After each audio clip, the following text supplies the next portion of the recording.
Hey guys, welcome to another edition of Stop Me If You've Heard This Before. This is a series of instructional videos that I, Mr. Dunn, have put together for my English 2 class.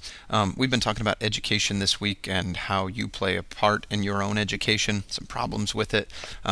Today I just want to kind of introduce a couple of theories of education, go back and look at a couple of things, and then this will help us moving forward as we think about some of those problems we talked about. I don't have any guided notes, but you definitely want to take notes on a couple of the concepts that I'll go over here. Pause me to write those down. No questions, but definitely some stuff for you to think about how it applies to you. So, here we go. The curricula of education asks you to think about what should we study. We talked about this the other day when I asked you what's the purpose of school, and a few of you had some pretty specific answers. Some people said that it's to socialize, to become a better social person, right? To figure out how to fit within that realm in society later on in life. Some scholars say that the purpose of schools is to go back and study those things that have been in school since the beginning of school, right? Go back and look at ancient philosophy and that sort of thing. Other people think that it's to get you trained for work outside of here, so it's a career education. It's getting you to think about those things that Ken Robinson talked about, right, in that factory model. And then lastly, the final one that we'll talk about is kind of guiding a multicultural sort of identity of schools and becoming a more worldly person, thinking about those things that matter in the world. So 4 theories of education. Here we go. First one is called social meliorism, is how you say that last word. And basically, social meliorism, the whole idea of the curriculum is that education is a tool to reform society and create change down the line. What you'll see here, you'll see every race, every gender, and every socioeconomic status, that's what SES means, incorporated into what is learned. Nobody is left out, nobody's marginalized. We're learning about people and about cultures and about the things that affect them so that we can help promote change. Corruption, inequalities, abuse of power, that should say, could be addressed by teaching students to deal with them effectively now so that later on in life they recognize those things and they don't let them happen.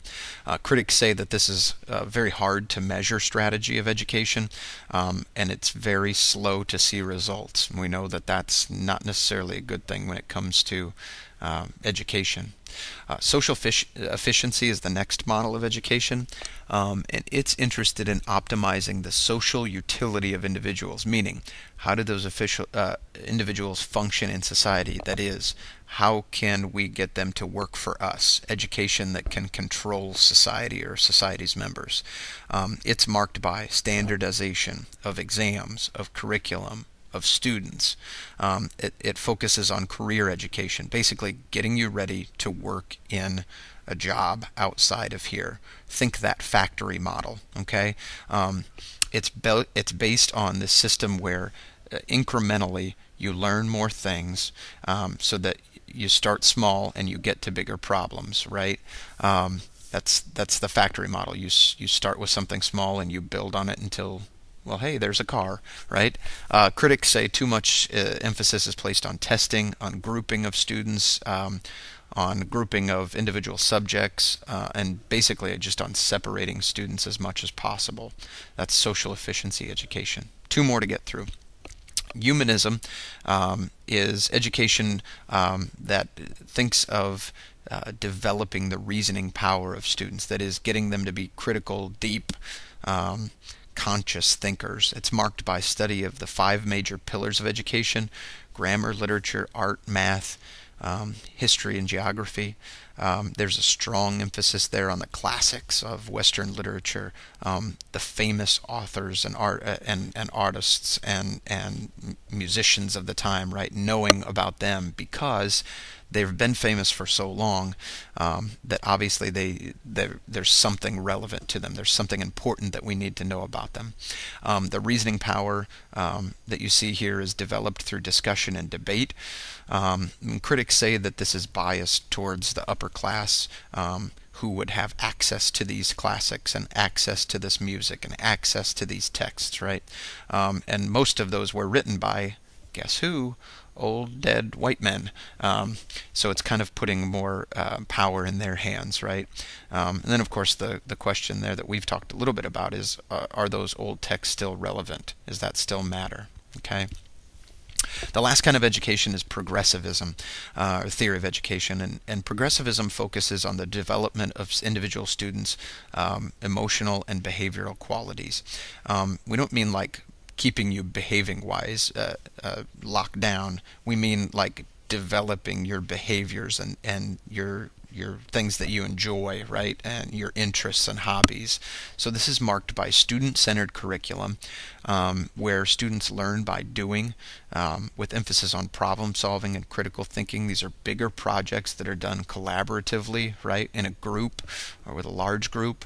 They're project-based, with varied learning resources. This isn't done out of a textbook. It's more kind of student generated, right? And of course, the negative to that is critics say that it's hard to measure students' knowledge because of these bigger projects. They take longer to do, and we can't know how much a student knows at a set time. They could be a little unstructured in their classrooms because it doesn't follow traditional education models, right? And it needs students who are motivated, right? Students have to be involved in this model because, well, there's their interest and what it is that they're interested in learning is what it's based on. Okay, that's the 4 education theories. Bring those with you to class on Monday, and we'll talk about how this works for you on Monday.